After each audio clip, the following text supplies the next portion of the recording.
Hello. Our story begins inside a Jedi cruiser over the planet of Coruscant.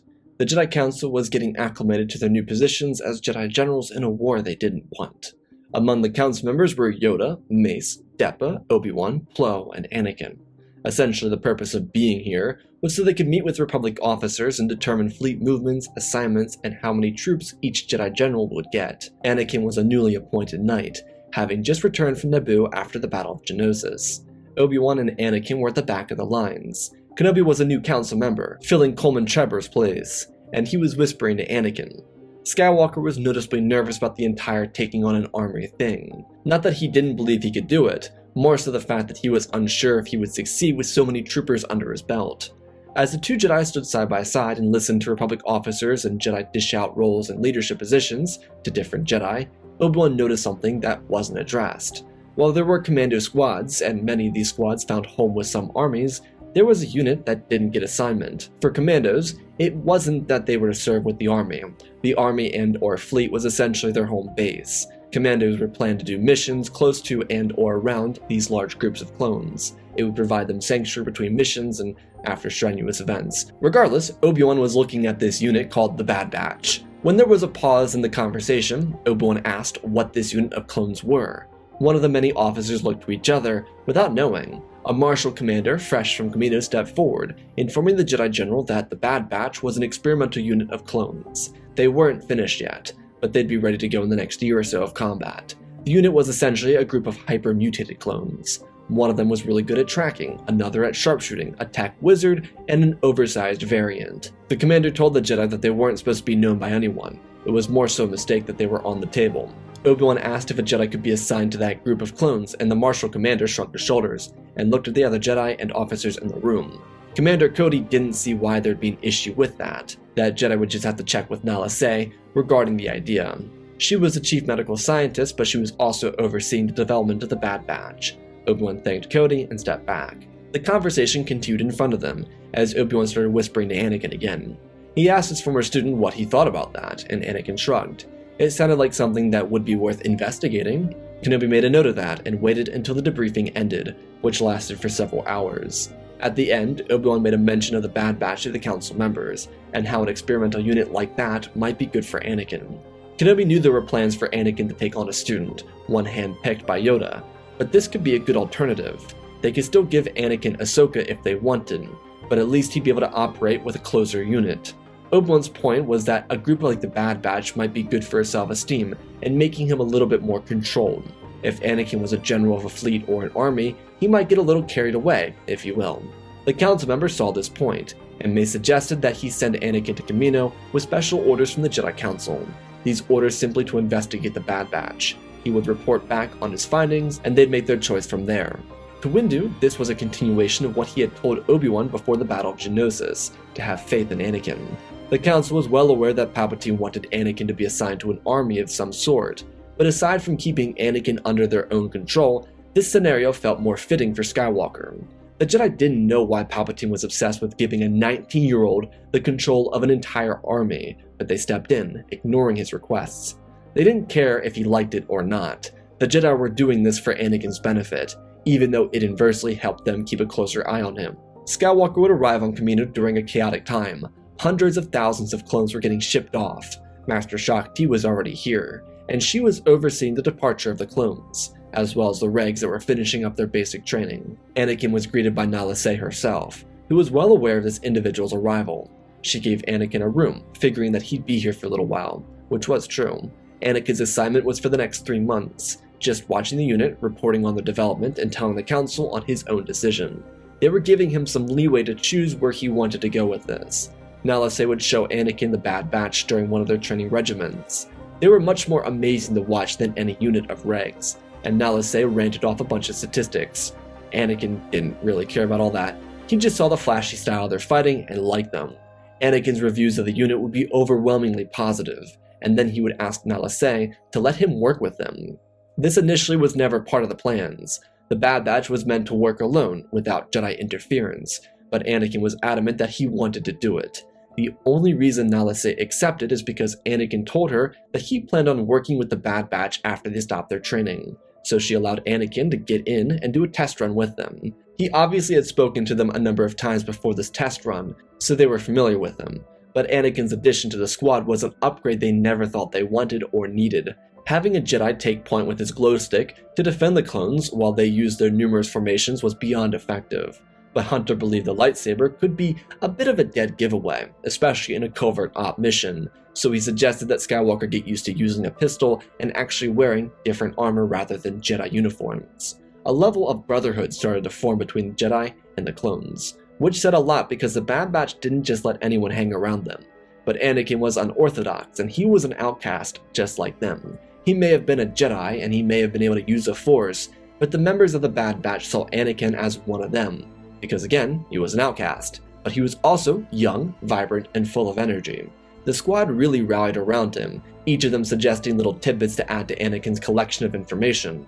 By the time the 3 months were over and done with, Anakin returned to the Jedi Council wearing Bad Batch armor. It was black and gray with red linings, but it also had a symbol of the Jedi Order on his right shoulder and one with the Bad Batch symbol on his left shoulder. At this point, there was no 99, just a skull helmet.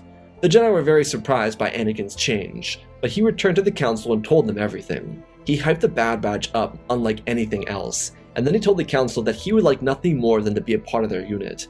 They were where he belonged, and the Jedi, seeing how open he was with them, allowed it. The Council saw this move by Kenobi as a stroke of brilliance. He hypothesized that Anakin would fit in with a group of outcast clones, and he was right. The Council was very excited about this assignment for Anakin, and so instead of him receiving a Padawan, he was sent back to Kamino to continue his training. The Bad Batch was slotted to be released to the front lines of combat in the next 6 to 8 months. Inversely, Depa Billaba would take on Ahsoka Tano as her student, while Obi-Wan would begin the training of Caleb Dune. Depa wanted a more challenging student, and Ahsoka would be that challenge, but Obi-Wan needed a student that didn't make him want to put his head through a wall. For both Depa and Obi-Wan, these students would be the perfect balance to them. On Kamino, Anakin returned. The Bad Batch was semi-nervous that the Council wouldn't assign Skywalker to them. Not that they had any reason to distrust the Jedi, but Anakin didn't speak fondly of them. When Anakin confirmed that he was the 5th member of the Batch, Wrecker lugged him over his shoulder and hoisted him up in celebration. Though the Batch agreed that Hunter would still be the leader of the group, that was what he was programmed for. Anakin was perfectly fine with that, he had no issues. Now that they were an official squad, Anakin would have to catch up on all the formations the Bad Batch came up with. He'd have to learn movements, orders, and everything in between. Luckily for them, he was a quick learner, and for the 3 months leading up to this assignment, he was listening when they spoke about their formations and even creating them. Outside of Kamino, Palpatine was fuming. He knew Anakin was excited about the prospect of joining the Bad Batch, but he never thought the Jedi Council would go behind his back to assign Anakin to a group of dysfunctional clones. The Jedi Council didn't see any issue with this though. They didn't care what Palpatine wanted, and while they didn't distrust him yet, Palpatine's obsession with Anakin was just weird, like really creepy. So if they could keep Anakin away from him, that was probably for the better. Obi-Wan did defend Palpatine a little bit, and how important he was for Anakin, but the Council just decided that they'd keep Anakin away from Palpatine without making it obvious. Assigning him to the Bad Batch was their way of doing it. Inversely, Palpatine was trying to figure out how to make the Bad Batch look bad. He needed them to fail terribly, but without making Anakin look like that failure. Palpatine essentially was hoping he could get this unit of clones killed, and then he could send Anakin to a division and prop him up as a hero, as a war hero. Palpatine did suggest doing this if Anakin joined the Bad Batch, but the Council rejected it, because they were special forces, not propaganda machines. The entire ordeal worked in favor for the Jedi because it took care of 2 issues for them. It made sure Anakin was in a position to succeed, one where they could control and keep an eye on him without making it obvious, while also exposing Palpatine for the creep he was. As the war continued on, the Republic looked weak, and the Bad Batch was hoping to even the odds. The war was actually really terrible for the Republic. While Palpatine was still in control, the Republic looked like it was losing. There were pushes for peace and movements to give Palpatine more executive powers. The voices of reason were overshadowed by voices of greed, as is the system of government they ran. The Bad Batch looked for their chance to help, and then it came, but when they least expected it. General Kenobi and General Fisto would arrive at Kamino to defend it from an assault. It would be the first battle the Bad Batch would partake in. It would also be the battle where the Bad Batch would get its name, Clone Force 99. Sure, Anakin wasn't a clone, but that didn't matter. The battle itself was a grueling back and forth. The Aqua droids ripped through clone lines while Fisto and Shakti held off different quadrants of the battlefield, Obi-Wan fought Grievous, and Anakin had his first engagement with Asajj Ventress. One might assume that Anakin would have lost out on some of his lightsaber skills ever since joining the Bad Batch, but he didn't. He was actually able to excel at his skills because Kamino had training facilities, and the Kaminoans made him some special training units for him to work against. Ventress was very talented, but with the help of the Bad Batch, she wouldn't ever even get the chance to steal the clone trooper genome.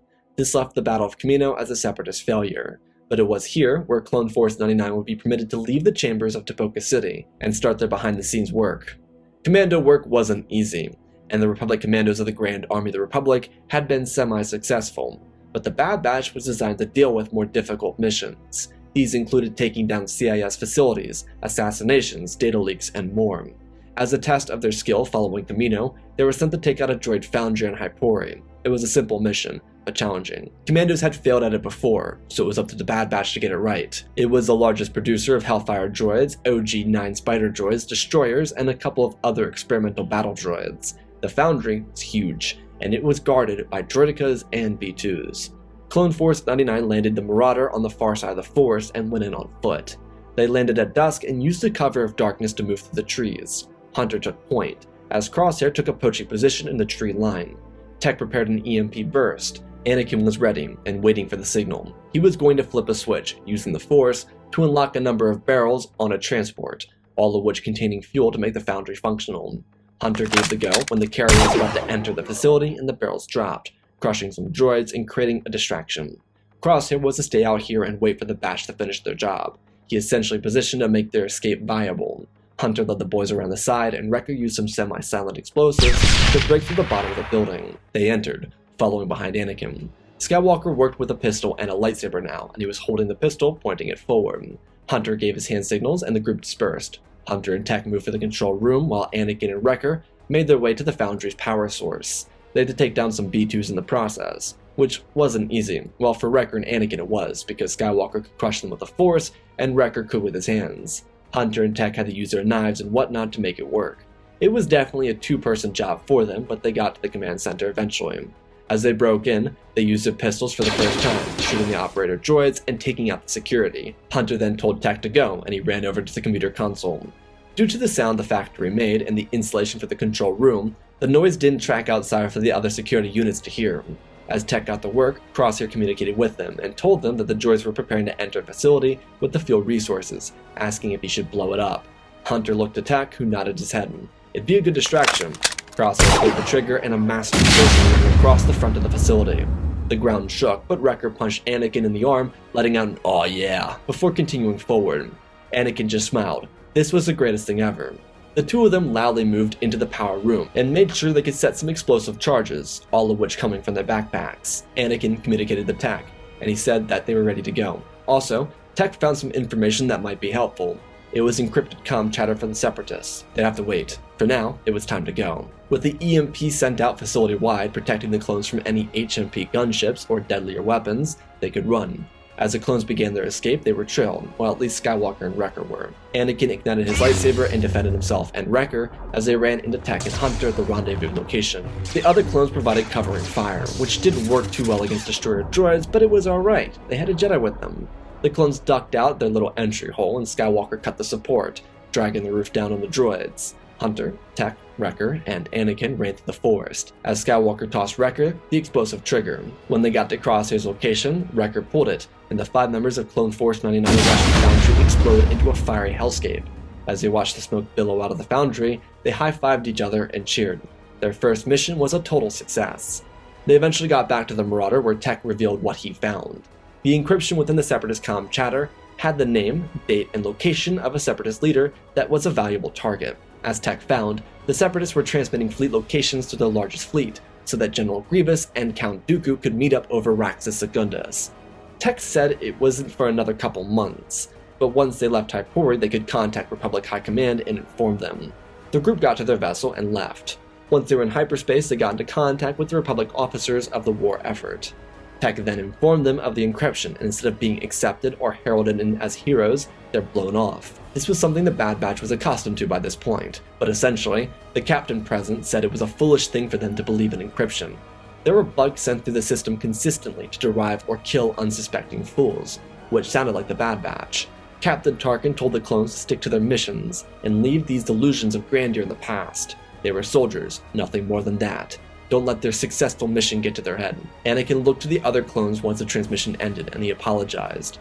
They didn't mind actually, and Anakin didn't need to apologize for Tarkin or whoever else. Hunter said that it wasn't the worst thing ever said to them anyways. Wrecker chimed in and regarded the one time a Red commander called them nothing but worthy of maintenance. There were some other things said, but they got into a fight, and the clone apologized. The main point being is it wasn't the worst thing they'd ever heard. Anakin didn't care though. This could be a chance at winning the war. Tech turned around and said that despite them not always following orders, this would likely be seen as treasonous. According to data logs on Captain Tarkin, he held grudges, so if they went over or around his command, he would likely find a way to get them back. Anakin shrugged and asked about getting Jedi support. Technically, the Jedi did outrank Tarkin. It would be a slap in the face, but technically Tarkin could live with that, because who cares? That was an idea. Crosshair nodded his head, finally speaking up. He suggested that they kill Dooku and get revenge for Anakin's hand. Skywalker appreciated that, because despite Anakin having a personal gripe with Dooku, he saw this mission as more than getting back for losing his forearm.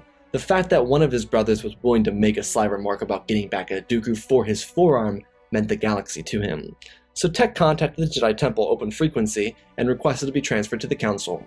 They were in the middle of a session, but they took the call. They listened to everything Tech found in the encryption, and the Council didn't disagree with Tarkin, but they liked the idea of Clone Force 99 going into the fleet to disrupt it. The Jedi saw the potential in a mission like this. Obviously, they could kill Grievous or Dooku, but imagine, the Bad Batch goes in, creates a disruption, and then the Republic fleet launches an attack. Clone Force 99 escapes, and the Jedi Assault Force takes over the planet, securing a powerful Separatist world early in the war. It was risky, but it might work. After all, it was the capital of the CIS. If they could capture it, or at least lead a successful attack, then perhaps they could win the war. However, there was an issue. The encryption, as stated, wouldn't be valuable information for another couple months. The Separatists were really pre-planning, which the Jedi did find odd. But anyways, they wanted the Bad Batch to continue working and striking Foundry planets away from Raxus.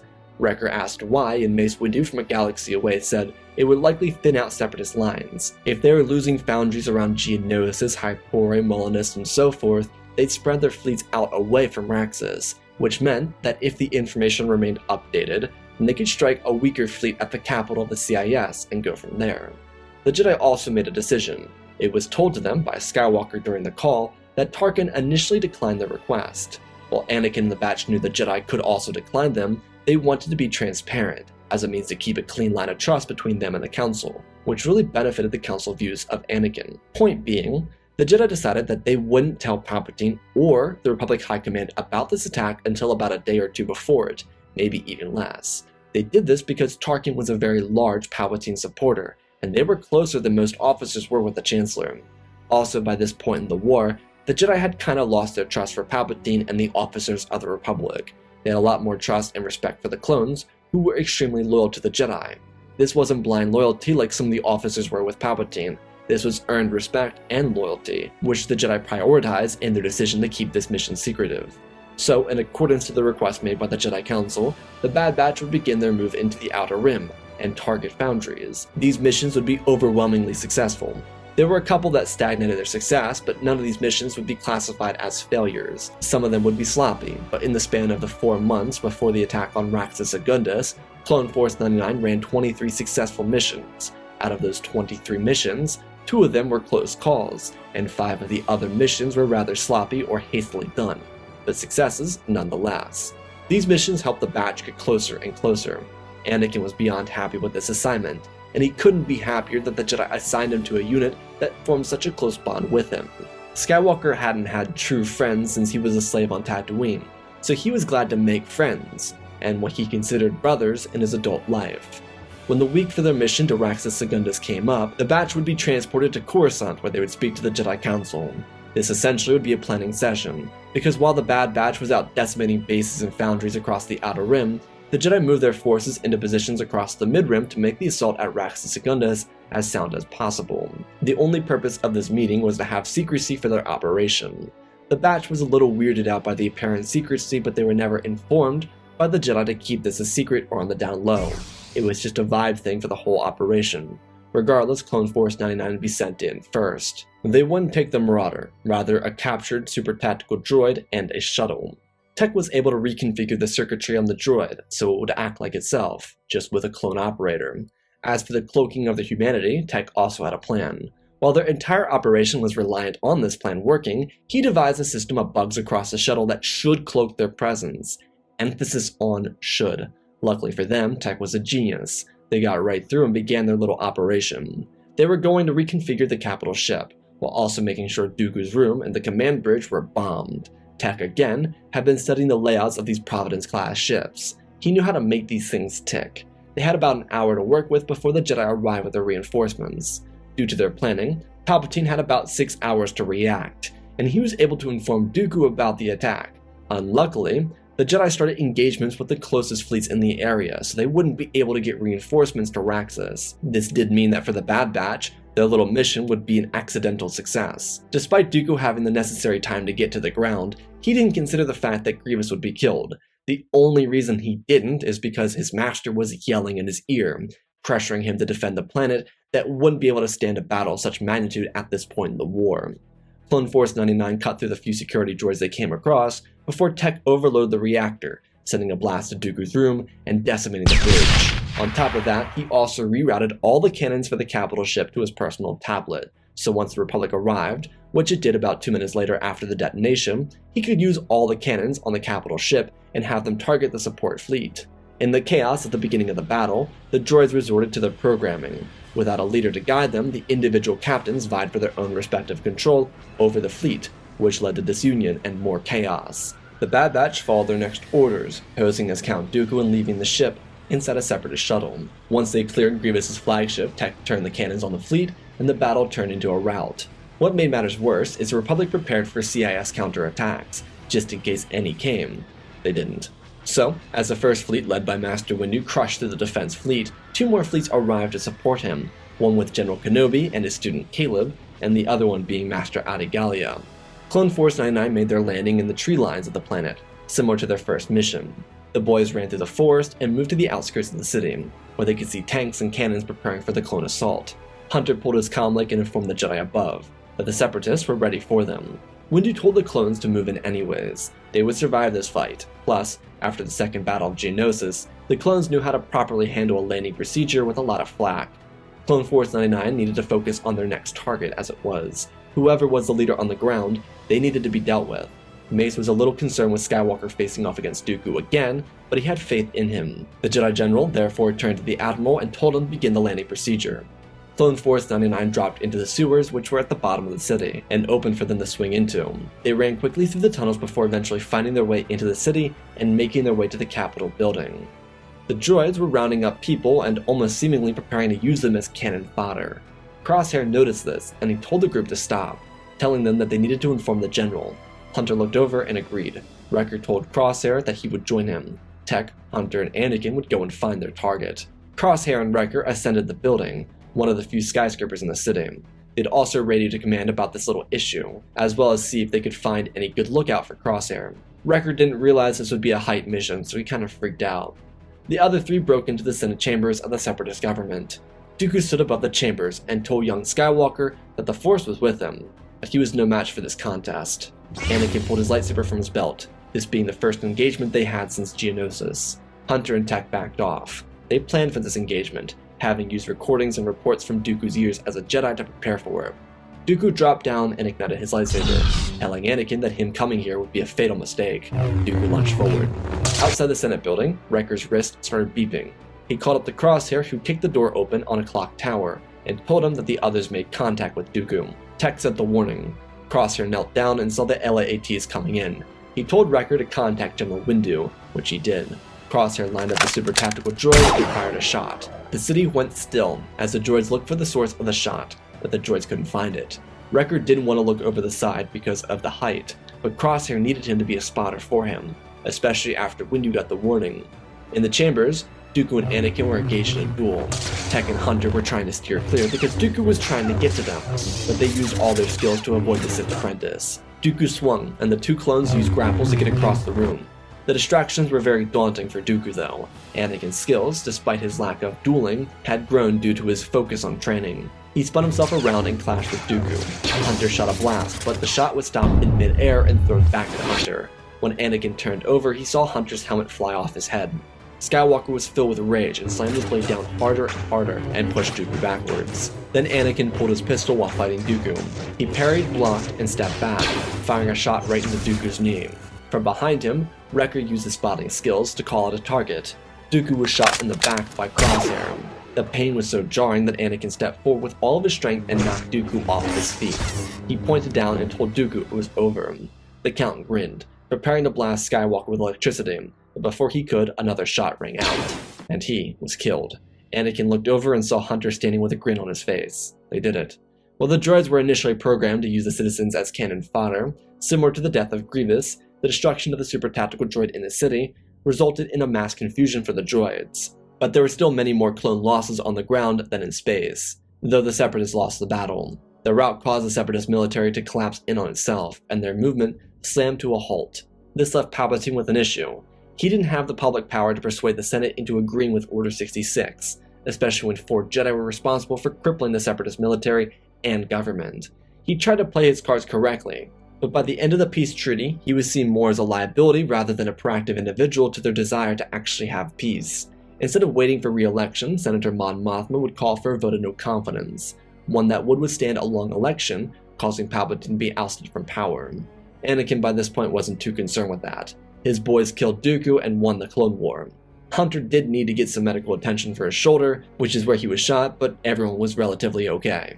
The Bad Batch would be tasked with taking down Separatist rebels, but the following 10 years would have very little tension for the galaxy. Once the original Separatist movement crumbled, the Neutral Systems Coalition, led by Duchess Satine, assisted the beginning of the peaceful times.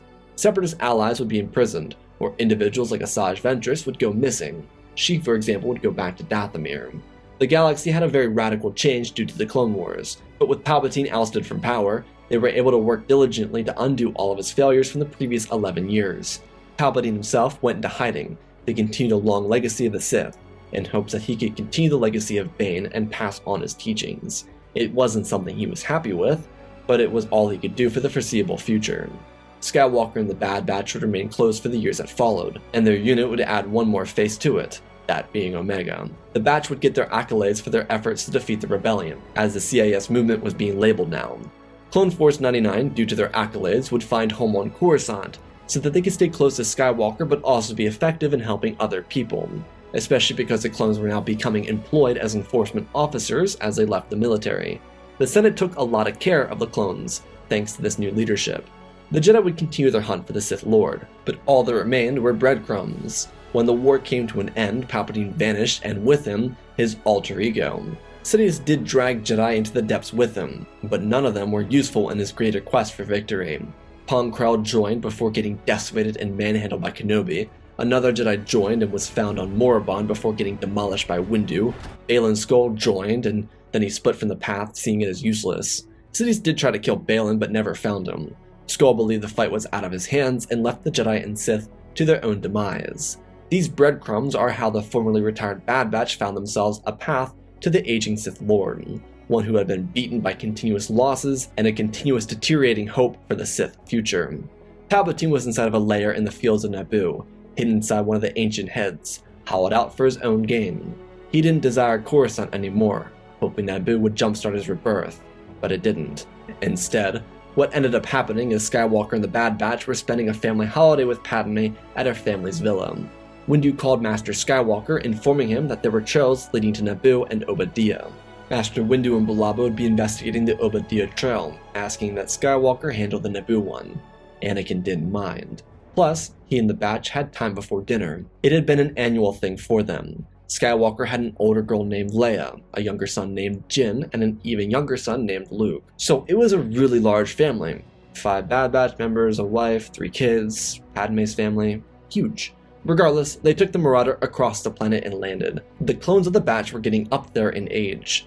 Due to the accelerated aging, they capped off at 35 years old. 5 years before now, the Kaminoans cured the accelerated aging thing. As for Omega, she was now 21. the youngest technically of the batch, even though she was the other's older sister. Anakin took point, currently 30 years old, and filling the role that Dooku once held as the Jedi he was several years before, the Order's most efficient duelist. The Council member felt the darkness when they arrived, and he told the batch to spread out. Omega got her electro bow ready as she kept closest to Anakin. She was the most excited for this little adventure. Crosshair took up sights on a hill where he could see the ancient heads. The batch crept around, not spreading out, because that could be too deadly for them if the Sith was here. As they made their way forward, a lightsaber ignited and darted out towards them. Skywalker defended, using the Force to push the batch back behind him as he parried the strike. He looked into Palpatine's eyes and he couldn't believe it. The Sith Lord. Sidious lunged, throwing his blade against Anakin's, but it was sturdy, unlike anything he ever encountered. Skywalker and Sidious engaged, as each of the Bad Batch members spread out, blasting away at Sidious. He tried to avoid everything, but Anakin had equipped a little toy to his blade, and fired it, stunning Palpatine a little. Anakin made his lightsaber a blaster saber, or something. He didn't have a name for it, but it did its job. Sidious leapt into the air and was clipped in the ankle by Crosshair on the hill. The Sith Lord landed and he threw his hands outwards, trying to strike at the batch members, but Skywalker expertly used the Force to move them around and defend them from strikes. Sidious knew that Crosshair needed to go, so he pulled him off the hilltop with the Force, and he flew down towards the Crimson lightsaber. Anakin reached forward, but before he could use the Force, Omega sent a burst across Sidious's side, forcing him to drop his lightsaber and slam into a statue. Anakin smiled at Omega, who was so overjoyed. She'd been training with him for years, and it finally clicked. Skywalker ran forward and used a legendary 3-point saber combo on the Sith Lord, cutting him down before he could even ready himself. This was great, but Anakin would miss dinner. Now he had to make a report to the Council. He sent the batch back, but Omega stayed with him. She was exhilarated about using the Force, and she wanted to talk to Anakin about it once he made the report. The Sith were gone. They did it. Mace and Deppa would come to collect the body for purification, as Anakin and Omega returned to the Nabiri villa for dinner. Hopefully Wrecker saved them some food. And that, my friends, is our story. Again, special thanks to all of our patrons: Benjamin Wells, Jango Fett Clone, Nick5098, INTJ Recluse, Ben Ingram, The Big Red Pure Mark, Diamond Constant, Darth Nemesis, Lord Tibbs, CC2024, Galvin Gaming, Tristan Mandalore, Sir William 1767, Darth Revan, Granddaddy Bane, Laliant Sky Guy, Penguin, Cullen Rooney, Shark Midori, RJ38, Nick, Michael Erlanger, The Last Jedi, Apollo, Weewu670, Annika Stank Runner, CT7567, Toaster Oven, Oz of Oz, Darth Nox, The Eternal Padawan, Joshua Tem, Johnny DeGuin, Santa Skeleton, Jedi Sloth, Mr. Yeet Gamer, Lord Calig, Yanlisa66, Mammoth Studios, Anakin003, Lord Draken, Forda's Legacy Star Wars, Airbus, Rex the Wolf, the main 3 first names, Dark Saint 46, Baron Joshua, and Lord Deadwing. For supporting the channel, smash that like button, support me otherwise, check out Patreon, cool things on there. Special thanks to N-Sabers for sponsoring our 125,000 subscriber lightsaber giveaway. If you want to find out how you can win one of 6 lightsabers, check the pinned comment down below. Otherwise, let's talk about this story. I wanted to emphasize on the brotherhood aspect for Anakin and the Bad Batch. I feel like they would actually get along. They get along really well in the Clone Wars, so I figured naturally they'd get along really well here, especially after the Battle of Geonosis. I see Anakin as being a little reluctant to take on an army, not that he would be afraid of it, but just being a little reluctant, and him taking it on and actually doing really well with it. And so that's kind of the incentive for the split here. And as for the end, I found it really endearing for Skywalker to be a master on the Council, as well as having Omega and the Bad Batch and Padme and Luke and Leia and Jin as a family of his. So I hope you all enjoyed a rather wholesome PP story. I love you all, spread the love, and always remember, my friends, may the Force be with you.